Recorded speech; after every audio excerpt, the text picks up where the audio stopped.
For around 100 years since the company began, Disney has been, and still is, the leading studio of animation, always revolutionizing, evolving, and innovating with every film they make to push the medium to the next level in order to tell some of the most powerful and timeless stories beloved by generations past, present, and future. But even with dozens of animated features in their library, there is one story that stands out among the rest as the greatest from Disney animation, and that is their own. Keep in mind that this studio is responsible for many of the greatest animated features ever. We're talking about stuff like Snow White, Pinocchio, Fantasia, Cinderella, Sleeping Beauty, Beauty and the Beast, The Little Mermaid, Aladdin, The Lion King, Tangled, Frozen, Zootopia, Moana, and many, many, many more. Like I said before, when Disney is at their best, they really are the best. And with their track record, it happens much more often when they are very, very good, more so than it happens when they are weaker than usual. There was a time when Disney meant so much to the public that they were viewed as being the best at everything they do, whether it be animation, movies, TV shows, rides, and more. And the reason for their high quality was because they felt like they actually cared about giving people a great time, that the quality of their craft is more important than making them profitable. Hello everyone, welcome back to John Bell Reviews. As most of you may or may not know, it's been 100 years since Walt Disney Animation Studios has been around. So to commemorate its 100th anniversary, the company had put out two pieces of media. One is a short film titled Once Upon a Studio, and the other is our main subject, Disney's Wish. Prior to this, 2022 was a terrible year for Disney and Disney Animation because their output, Strange World, became a disaster. While several factors have been theorized, one in particular is the marketing, since the infamous Bob Chapek wanted to focus its energy on promoting sequels to Black Panther and Avatar, which consequently led to Disney Animation's biggest failure since not just Treasure Planet, but also that motion capture film under their brand Mars Needs Moms, losing a total of $197 million, which is quite shocking. So this film, which might be a godsend to recoup some of the losses. However, another downside to it is its critical reception.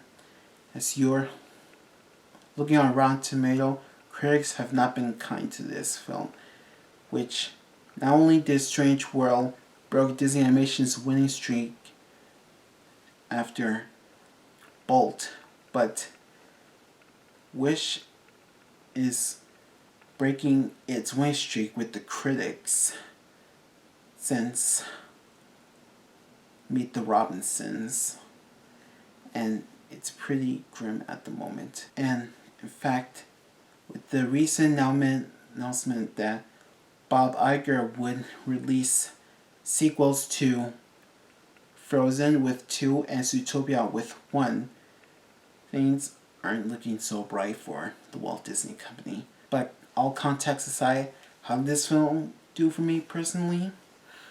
Well, let's dive in. Now, the critics have been saying how there is nothing new about this film, like with all its references, callbacks, and nods all across this film, which been leading to accusation how it's a rehash.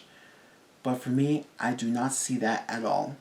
I say, with all these Easter eggs galore, we should praise this as a celebration for all things Disney animation, like from the opening and ending where we have the storybook opening and closing to all the references, nods, and callbacks of the past and present Disney films, like from the style and tone, this is worthy of praise. However, it also doesn't forget to tell its story, which is most likely how we know about the wishing star prior to Disney's Pinocchio with the iconic "When you wish upon a star." And from the story, while it does seem simple on paper, execution-wise, it goes on very well paced for me personally. However, a gripe with this film is like its humor when it comes to the comic reliefs, and I thought it just hindered the film a bit from letting out its true potential for the most part. While it can seem like there's nothing pushing the boundaries with its storytelling, it doesn't need to be, since it's a movie celebrating the centenary of Disney animation. I think it's really fitting to have all these Easter eggs occur for this special occasion, even with a simple story. Now for the animation, this is another critique that most others have with this. Like how the visual style has complained how it could have been hand-drawn animated instead of computer animated, but for me, I don't mind this at all. In fact, like, it's a combination of old school Disney and new school Disney, like, with its craft and technology. What I mean by that? Well, let me talk about it. First off, the character designs, it's like a back to basics after the off-putting asterisk style since Strange World. And I'm glad they went back with this classic Disney style with the designs. Animation-wise, it's a mix between 2D animation and computer animation. Like how the character designs, while they're modeled on computer, they have this outlined with all the colors to make it feel like it's part of the blending. Thought it's something resembling to Disney's 2012 short film Paperman, and I thought it looked nice, especially when it's in color. And as for the backgrounds, they have this watercolor aesthetic to not only to the Disney films like Snow White, Pinocchio, Bambi, and Lilo Stitch, but it's also like how it was represented in the 2021 film Far From the Tree. From the city of Rosas to the forest to the inside of the castle and that even the villain's lair.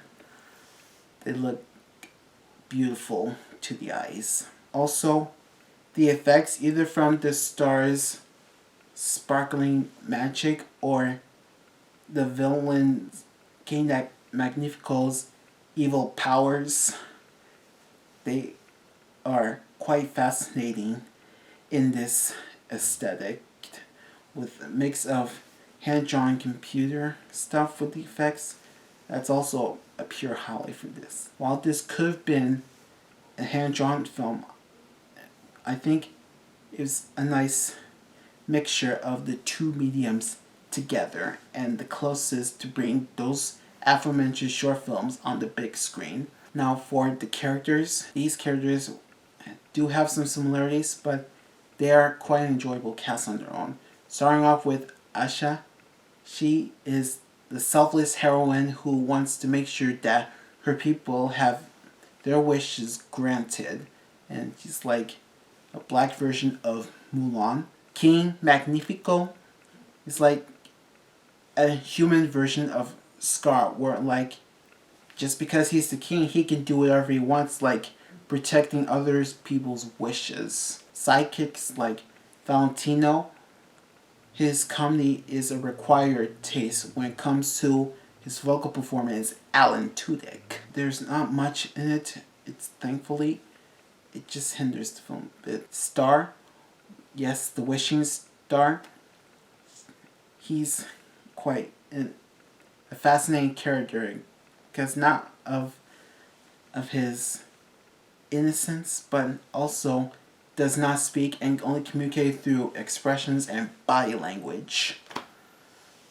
And I like him. As for the other characters, like Asha's 17s, they resemble the Seven Dwarfs as if they were adults but lack the big noses or big ears and that stuff, with a few exceptions. They are quite fun on their own and even willing to help Asha reach her goal. Queen Amaya, she is Queen Magnifico's wife who wants to calm him down and make sure that his intentions don't go too far for the people around him. While the characters have similarities to their counterparts in the past and present Disney films, they are quite enjoyable casts and are worth rooting for. And now the songs. While this has been done by new songwriters, I say it's a mixture between Alan Menken from the Disney Renaissance and Lin-Manuel Miranda in the Disney Revival and crammed in together. And along with the animation, this is also a nice blend of music. Starting off with Welcome to Rosas.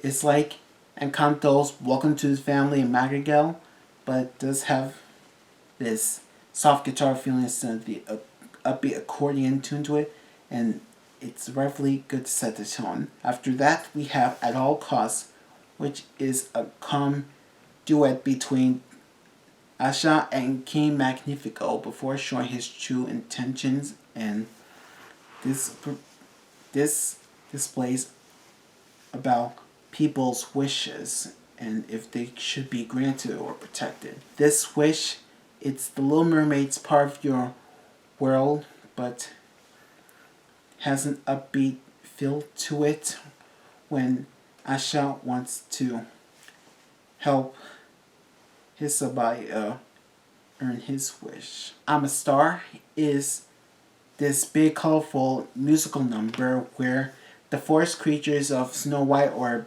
Bambi are talking because of the star when he first came down, and thought it was quite fun to listen to. This is The Thanks I Get, sung by King Magnifico, the villain's song when he's being questioned about him protecting other people's wishes and he doesn't take kindly to them. It's like The Lion King's Be Prepared, but more upbeat with Miranda. Perfectly sum up this movie's response to the critical reactions. Knowing what I know now is Beauty and the Beast, the mob song, where Asha and her 17s band together in order to take down the villain to help people get their wishes granted. Finally, there's This Wish We Praise, where sung by everyone in Rosas in order to stop the villain's evil plan. The songs, while they might not be as uplifting as some other of the past films, they are a wonderful blend of old and new, just like the animation. So all in all, if you ask me what I think of Wish, well, I do not see this as a rehash. Like I said before, it's a love letter to all things classic Disney, but also a reminder that even if the Walt Disney Company has Pixar, Marvel, and Lucasfilm, and 21st Century Fox, the company, as well as several live-action remakes past and present, this also reminds us what the true magic of Disney is all about, and that's its animation division. While the story can be simple on paper, its execution is pretty well timed, along with having all the references, nods, and callbacks a Disney fan would love to see. A beautiful blend with the animation and songs, old and new, like with mixing hand-drawn look with the computer technology involved, and having Megan and Miranda collaborating in your mind, and the characters similar to like the counterparts in the past, they are fun and enjoyable as they are. Despite this being the lowest critically acclaimed anime film I've seen this year since the Super Mario Bros. Movie, I say you should give it a chance. So all in all, I'm giving this film a 9 out of 10 for being an amazing film. While not Encanto tier like 2 years prior, it's still another great piece of Disney animation. I can as far as say it will be an underrated one in the future, I hope. Join me next time and I will have a surprise review. Why? Because it's a movie that will mark the return of Japanese legend Hayao Miyazaki with The Boy and the Heroine, or its originally titled How Do You Live? So stay tuned for that. It's going to be quite a surprise to have Hayao Miyazaki on one of my lists. Take care.